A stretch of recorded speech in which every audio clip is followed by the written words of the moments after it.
Okay sir. And పిల్లల్లో కామెర్లు ఉంటే సన్‌లైట్‌కి అంటే సూర్యకాంతిని చూపించాలి అంటారు. మంచిదే అంటారా అది? కరెక్టే అంటారా? పిల్లర్లలో జాండీస్ అందరికీ కామన్ అండి. హ్మ్. జాండీస్ లేకపోతే మాకు టెన్షన్ రావాలి. బేబీస్‌కి జాండీస్ లేకపోతే. సో, అందరికీ ఓకే. కామన్. ఓకే. కొంతమందికి ట్రీట్మెంట్ అవసరం పడతది. హ్మ్.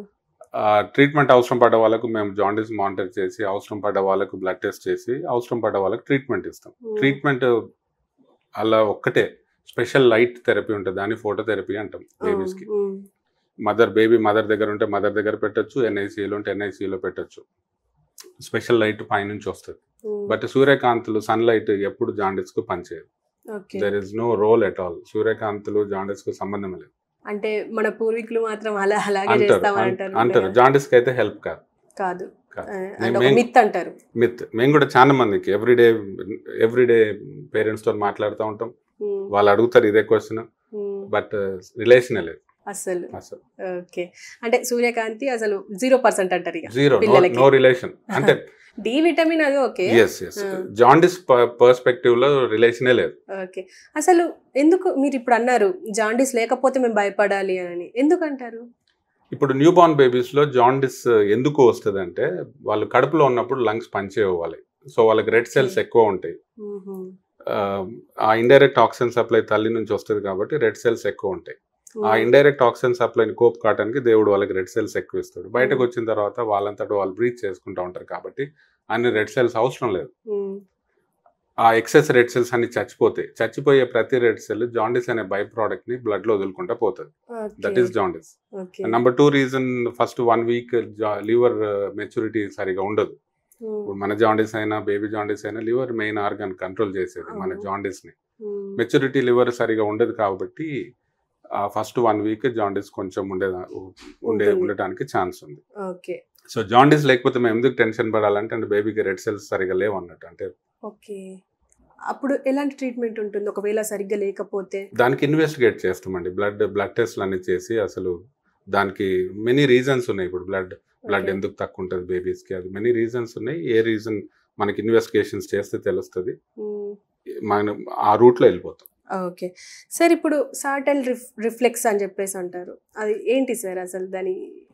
స్టాటిల్ రిఫ్లెక్స్ అండి. అంటే నార్మల్గా బేబీ క్వైట్గా ఉన్న బేబీ సడన్గా నాయిస్ వస్తే వాళ్ళు కాళ్ళు చేతులు ఇలా సడన్గా అంటారు, కదులుతారు, టక్కున భయపడ్డట్టు అంటారు. That is startle reflex.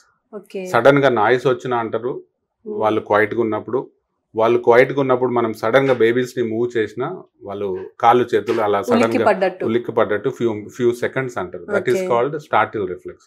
అది నథింగ్ మెడికల్ ప్రాబ్లం కాదు, అది నార్మల్. ఓకే. అంటే ఇప్పుడు న్యూ బోర్న్ బేబీస్కి మీరు చెప్పినట్టుగా అవి కామెర్లు అవి ఉంటాయి అన్నారు. ఇంకా ఎలాంటి అయినా ఇంకా డిఫికల్టీస్ ఏమైనా ఉన్న బేబీస్ ఏమైనా ఉండేనా మీ కేసెస్ లో? ఇప్పుడు ప్రాబ్లం బేబీస్ ఉంటారు, నిజమైన ప్రాబ్లం ఉన్న బేబీస్ ఉంటారు. వాళ్ళకి ఎన్ఐసియు ట్రీట్మెంట్ ఇస్తాం, ఎన్ఐసియులో పెట్టి ట్రీట్మెంట్ ఇస్తాం. కొంతమంది ప్రాబ్లమ్స్ ఉన్న మదర్ దగ్గర ఉండి మనం ట్రీట్మెంట్ ఇవ్వచ్చు. లైక్ బ్రీతింగ్ ప్రాబ్లమ్స్ ఉంటే డెఫినెట్గా ఎన్ఐసియులో పెట్టాలి.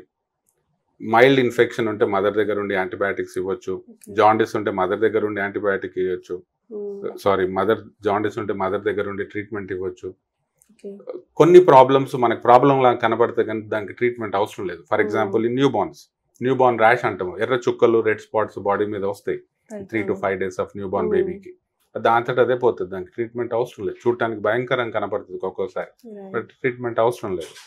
కొంతమందికి వైట్ చుక్కలు 4 మీద వస్తాయి బేబీస్కి, అది నార్మల్. ఫస్ట్ 1 month స్కిన్ మెచ్యూరీ అయిన కొద్దీ అది ఆ వైట్ స్పాట్స్ పోతాయి.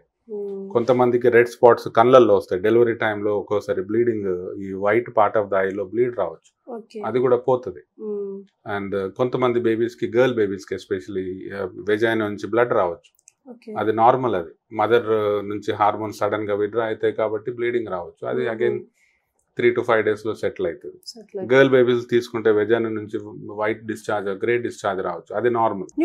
ఎస్ అది కూడా ఫ్యూ డేస్ లో సెట్ అయిపోతుంది. ఇవన్నీ మదర్ హార్మోన్స్ సడన్ గా కట్ అయిపోతాయి కాబట్టి బ్లీడింగ్ కానీ మ్యూకస్ డిశ్చార్జ్ కానీ గర్ల్ బేబీస్ కి వస్తాయి. అంటే నార్మల్ అది కానీ అంటే తెలియని వాళ్ళు భయపడిపోతారు, అయ్యో ఇప్పుడే ఇలా అవుతుంది ఏంటి అని. అది నార్మల్. అప్పుడప్పుడు పేరెంట్స్ తీసుకొని వస్తారు బేబీకి బ్లీడింగ్ వస్తుందని, అది నార్మల్. అది వాళ్ళకి రీఅష్యూర్ చేసి ఎగ్జామిన్ చేసి అంత బాగుంటే రీఅష్యూర్ చేసి పంపుతాం.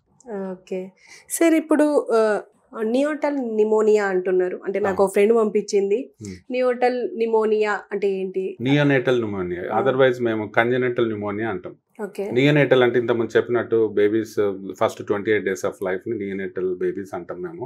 సో వాళ్ళ దాంట్లో న్యూమోనియా వస్తే నియోనేటల్ న్యూమోనియా. జనరల్ గా పుట్టినప్పుడు కొంతమంది బేబీస్ కి చూస్తాం న్యూమోనియాతో పుడతారు వాళ్ళు, అంటే న్యూమోనియా పుట్టంగానే న్యూమోనియా అని తెలియదు, ఇన్వెస్టిగేట్ చేస్తే న్యూమోనియా ఉంది అని తెలుస్తుంది.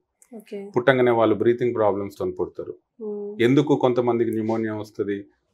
ఇప్పుడు ఉమ్ము నీరు అంటాం కదా, ఉమ్ము నీరు లీక్ అవ్వడం స్టార్ట్ అయిన తర్వాత ద గ్యాప్ మోర్,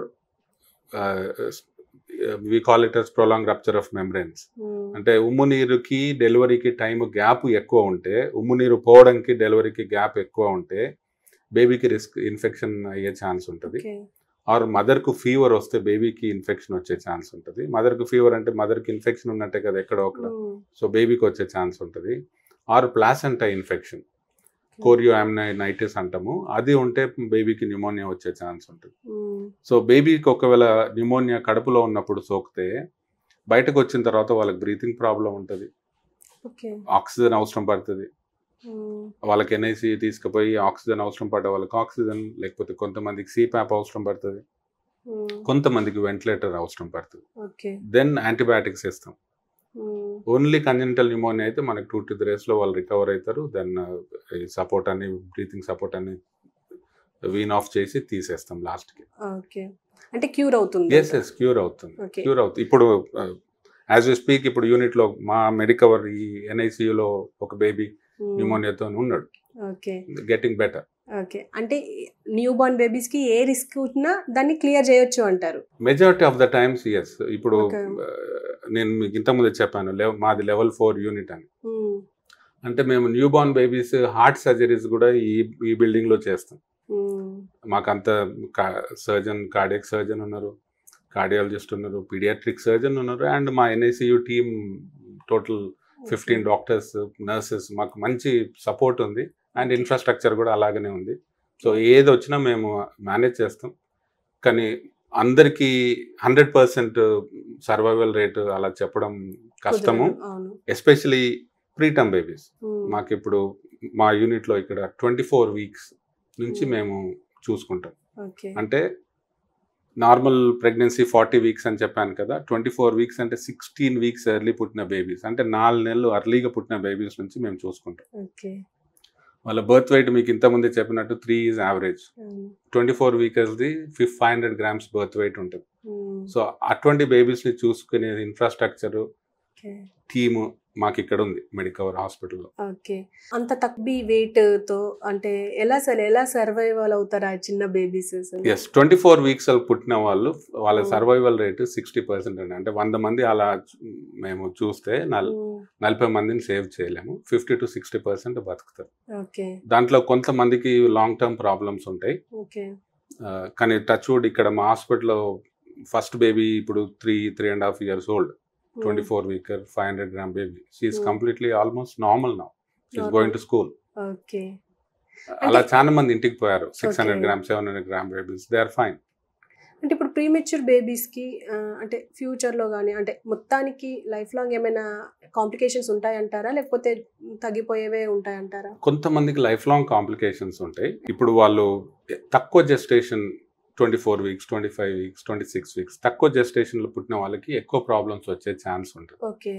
రఫ్గా చూసుకుంటే మనము ఇప్పుడు 100 మంది అటువంటి వాళ్ళు సర్వైవ్ అయితే 20 to 30% బేబీస్కి ప్రాబ్లం ఉండొచ్చు 24, 25, 26 weeksలో. 20 to 30% ప్రాబ్లమ్స్ ఎటువంటివి ఉండొచ్చు? కొంతమంది కాల్చర్ సరిగా పనిచేయకపోవచ్చు, కొంతమందికి విజన్ ప్రాబ్లం ఉండొచ్చు, కొంతమందికి హియరింగ్ ప్రాబ్లం ఉండొచ్చు, కొంతమందికి వాళ్ళు సరిగా మాట్లాడకపోవచ్చు, delay in walking. So delayed milestones అంటాం వాళ్ళని. సో 20 to 30% ఉంటుంది. లక్కీగా మేము డీల్ చేసిన బేబీస్ ఈ 5 years లో ఇన్ మై మెడికవర్ జర్నీ ఇప్పటి వరకు ఎవరికి ఏం కాంప్లికేషన్ రాలేదు.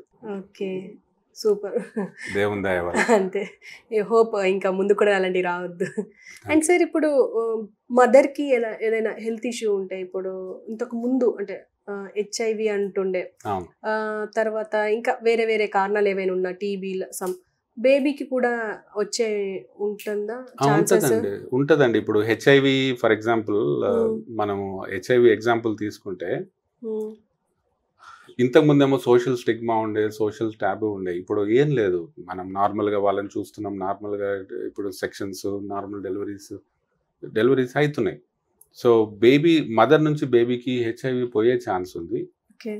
ఇంతకుముందు 15 to 20%, 30% దాకా పోతుండే. ఇప్పుడు మనం అన్ని యాక్షన్స్ తీసుకుంటున్నాము. ఏఆర్టీ సెంటర్స్ వచ్చినాయి, వాళ్ళు ఫాలో అప్ చేస్తున్నారు వాళ్ళని. ఆ 20-30% రేట్ని, ఇన్ఫెక్షన్ రేట్ టు ద బేబీని ఇప్పుడు 2%కు తగ్గించారు. ఆల్ ఇంటర్వెన్షన్స్ సరిగా మదర్స్ మెడికేషన్స్ తీసుకొని, మనం డెలివరీ అప్పుడు సరిగా తగు జాగ్రత్తలు తీసుకొని, తర్వాత బేబీకి ఇమీడియట్గా మేము వితిన్ 4 hours బేబీకి మెడిసిన్ స్టార్ట్ చేస్తాం. ఇవన్నీ జాగ్రత్తలు తీసుకుంటే less than 2%. What it was 30% without any intervention. అన్ని మనం జాగ్రత్తలు తీసుకుంటే less than 2%. ఒక్కోసారి అయితే 0. మదర్ CD4 కౌంట్ అంటాం, మదర్కి చేస్తారు. ఆ లెవెల్ బాగుండి వైరల్ లోడ్ 0 ఉంటే బేబీకి వచ్చే ఛాన్స్ 0.